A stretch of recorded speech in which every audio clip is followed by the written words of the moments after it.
মাননীয় স্পিকার, আমি তো আজকে বক্তৃতার জন্য সময় চাইনি। তবে বাবর সাহেবের সাথে আমার মনে হয় মাননীয় হুইপ আমাদের নুরুদ্দিন সাহেব কথা বলেছেন, তারপর তার নামটা দেওয়া হয়েছে এবং কথা বলেই নামটা দিয়েছি। আমি মাননীয় হুইপ জনাব নুরুদ্দিন অপুর সাথে আমার এই ব্যাপারে কোনো কথাই হয় নাই।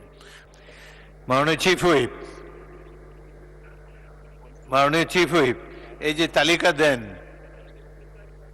প্রথমে ছাপানো, তারপরে হাতে লেখা, কিন্তু বক্তা তো পাওয়া যায় না। মাননীয় স্পিকার, আমাদের মাননীয় সদস্যবৃন্দ সবাই আজকে যাদের তালিকা দিয়েছি তাদের সকলের সাথে কম বেশি কথা হয়েছে এবং আমার মাননীয় হুইপবৃন্দ সবার সাথে কথা বলেছেন, কথা বলেই তালিকা দেওয়া হয়েছে এবং তারা সবাই ওয়েল অ্যাওয়ার। কিন্তু একটা সমস্যা হচ্ছে কি মাননীয় স্পিকার, আজকে মাননীয় প্রধানমন্ত্রীও সংসদে উপস্থিত নেই।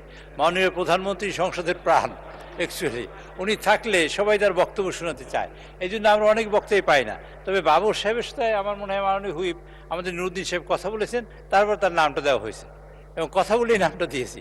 কাজে আজকে মাননীয় স্পিকার, আমি অনুরোধ করছি মাননীয় সদস্যবৃন্দ যারা আছেন তারা যদি বক্তব্য রাখেন, আমরা চেষ্টা করবো মাননীয় প্রধানমন্ত্রীর কাছে এই বক্তব্য পৌঁছে দেওয়ার জন্য, যাতে তিনি শুনতে পারেন যে আমরা কি বলেছেন আপনারা। ধন্যবাদ মাননীয় স্পিকার। জনাব লুৎফুজ্জামান বাবর, আজকে আপনি বলতে চাচ্ছেন না? আজকে আমি বলতে চাচ্ছি না, আর এই কথাটা সঠিক না। আমি মাননীয় হুইপ জনাব নুরুদ্দিন অপুর সাথে আমার এই ব্যাপারে কোনো কথাই হয় নাই।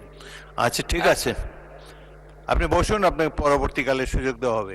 আরেকটি জিনিস, মাননীয় চিফ হুইপ, প্রথম সারিতে আমি মাত্র 3 জন মন্ত্রী দেখতে পাচ্ছি এবং অনেক সদস্য তাদের এলাকার কথা বলে, এগুলো মন্ত্রীদের শোনা প্রয়োজন। আপনি আমাদের পক্ষ থেকে মন্ত্রীদেরকে অনুরোধ করবেন তারা যেন সংসদে এসে মাননীয় সদস্যদের কথাবার্তা শোনেন।